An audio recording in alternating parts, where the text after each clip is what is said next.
I say no to refereeing papers from journals that I don't think are going to give me more knowledge.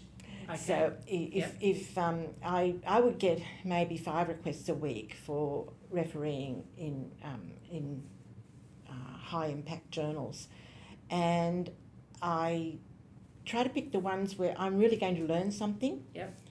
Or where they are young people really worth supporting and giving advice to. The last few years I've been thinking, is this going to help the image of the centre?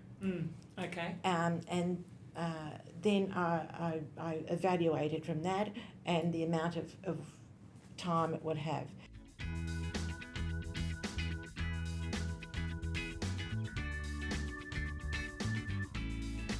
I only say yes to things that are related to my field. Yeah. And I also say yes to things that relate to mentoring women and supporting women. But other than that, I try not to. I say that's not really my thing. And I also try to encourage younger people. I'm looking at succession, and I have a number of people who are in my field who I want to sort of pass things to. Mm-hmm.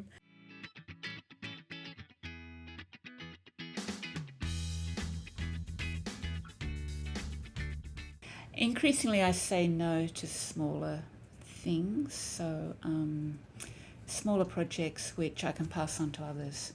So I've got a team of people that I'm always passing things on to and trying to give them opportunities to do stuff that I would have once loved to do, and I'd still love to do it, but I've got to prioritise the bigger projects that I want to lead and say no to the smaller things which others can do and increasingly do very well.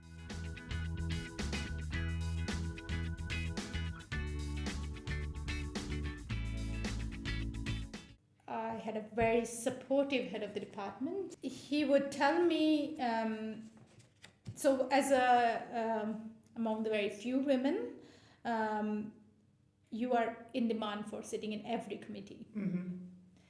At some point it'll wear you down. George would say, this is George Draculis, so would say, well, you don't have to immediately say no. You can say, that's important to me, but it's important that I am able to give my full attention. Let me come back to you.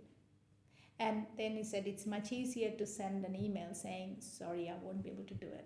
Yeah. And then he also said, it is important to be visible. Don't feel compelled to say yes to everything if you don't think you have some opinion to give at that point.